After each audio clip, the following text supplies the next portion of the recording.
Hi guys, welcome back to JVX. It's me Jiva. இதை பற்றி பார்க்க போகிறோம்னு சொன்னால் கிங்ஸ்டவுன்.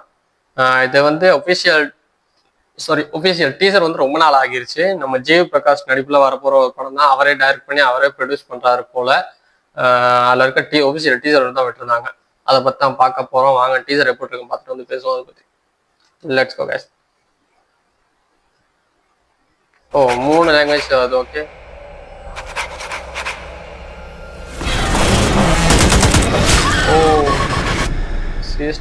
தூத்துக்குடி மாவட்டம் தூவத்தூர் மீனவர்கள் கடலில் காணாமல் போனது தொடர்பாக தேடுதல் குழுவின் தொடர்பு மர்மமான முறையில் துண்டிக்கப்பட்டது.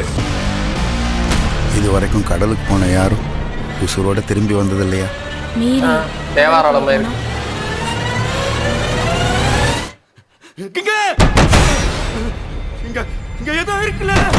பேய் வெறும் கட்டுக்கதைன்னு சொல்லி கூட்டியாந்த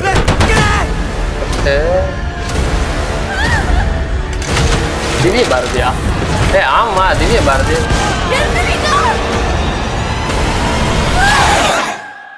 இங்க பேய நெசம் சாவு நெசம்.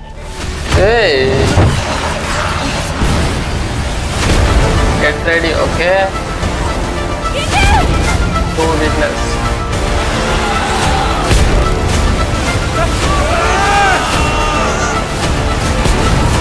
Fantasy adventure. வாவ். இந்த சமுத்திரத்தை கட்டியால ஒருத்தன் பிறந்ததாம்ல வரணும். ஓகே.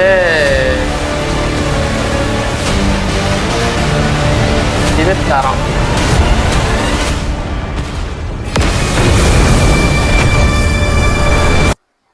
ஓ 2025 மார்ச் 7 டேட்டும் ஃபிக்ஸ் பண்ணிட்டாங்க. வெயிட் இது ஸ்டார்ட் நான் சொல்லிடுறேன் யார் யார் காஸ்ட்னு சொல்லி. நம்ம ஜிவி பிரகாஷ், திவ்ய பாரதி இருக்காங்க. அவரோட படத்துல திவ்ய பாரதி எப்படியாவது வந்துடுறாங்க. இது 2வது படம் நினைக்கிறேன் அவர்கிட்ட. அதுக்கப்புறம் அதை பற்றி சொல்லணும்னு சொன்னால் அதர்ஸ் அவங்க யாரும் போடல. Kamal Prakash music, GV Prakash music வந்து நம்ம ஜிவி பிரகாஷே தான் செய்கிறாரு. காஸ்ட் வந்து ஓகே அவங்க. Write and direct by Kamal Prakash. Okay. இது ஃபுல்லாகவே நம்ம ஜிவி பிரகாஷில். இன்னொரு படம் வந்து நம்ம ஜிவி பிரகாஷாக டைரக்ட் பண்ணி எல்லாமே நடிக்கிற படம், அது வேற. இது வந்து டைரக்டர் யாருன்னு பார்த்தா கமல் பிரகாஷ் அப்படிங்கிறத டைரக்டர். மியூசிக் வந்து நம்ம ஜிவி பிரகாஷ் தான்.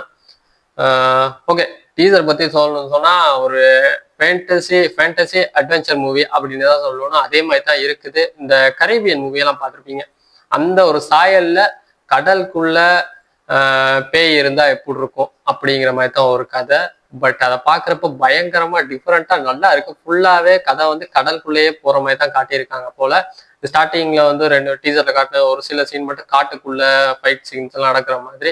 அதுக்கப்புறம் ஃபுல்லாவே கடல்ல போறாங்க, காணாம போற மாதிரி ஒரு கதையை சொல்லியிருப்பாங்க. நம்ம தேவராலம் பார்த்துருக்கீங்க, கடலுக்கு போனா காணாம போவாங்க அப்படின்னு சொல்லி. அது வந்து வேற கதை. பட் அதே மாதிரி இதுலயும் கடலுக்கு போனா காணாம போயிடுறாங்க, யாரும் திரும்ப வாரதில்லை அப்படிங்கிற ஒரு கதையை சொல்லியிருக்காங்க. அதுக்கப்புறம் எல்லாரும் கடலுக்கு போறாங்க போல. அங்க போயிட்டு என்ன நடக்குது, பேய் இருக்கா இல்லையா அப்படிங்கிற மாதிரி தான் ஒரு கதை. அதுக்கப்புறம் கடல் ஆள்றதுக்கு என்னமோ ஒன்று சொல்லியிருந்தாங்க, ஒருத்தன் பிறந்து வரணும் அப்படிங்கிற மாதிரி. கடைசியில நம்ம ஜீவியை காட்டியிருந்தாங்க. கடலுக்கு வந்து அவர் ஏதோ எடுக்கிறாரு அப்படிங்கிற மாதிரி காட்டியிருந்தாங்க. நல்லா இருக்கு. அந்த பேயெல்லாம் பார்க்குறப்ப ரியலிஸ்டிக்கா இருக்க மாதிரி இருக்கு. ஏன்னா நம்ம தமிழ் சினிமாவை பொறுத்த வரைக்கும் எப்படி பேயெல்லாம் காட்டுவாங்கன்னு நமக்கே தெரியும். பட் இதுல அப்படி இல்லை. இது வந்து ஃபேண்டசி அட்வென்ச்சர் மூவி அப்படின்னே சொல்லியிருக்காங்க. அதே மாதிரி தான் இருக்கு. ஸ்டோரி நல்லா இருக்கும்னு நினைக்கிறேன். வெயிட் பண்ணி பார்ப்போம் இது எப்படி இருக்க போகுதுன்னு சொல்லி. இன்ட்ரெஸ்டிங். கதையை பார்க்குறப்ப எனக்கு பிடிச்சிருக்கு. பர்சனலா உங்களுக்கு எப்படி இருக்குன்னு தெரியல, பார்த்துட்டு சொல்லுங்க. ஓகே. இதுக்கான லிங்க் வந்து கீழே டிஸ்கிரிப்ஷன்ல கொடுக்குறேன், செக் பண்ணி பார்த்துக்குங்க. நம்ம சேனல் சப்ஸ்கிரைப் பண்ணுங்க, லைக் பண்ணுங்க, கமெண்ட் பண்ணுங்க. அப்போ தான் அடுத்தடுத்த வீடியோஸ் போடுறது எனக்கு ஒரு பூஸ்டப்பா இருக்கும். ஓகே. நெக்ஸ்ட் வீடியோ சந்திப்போம். தேங்க்யூ. பாய்.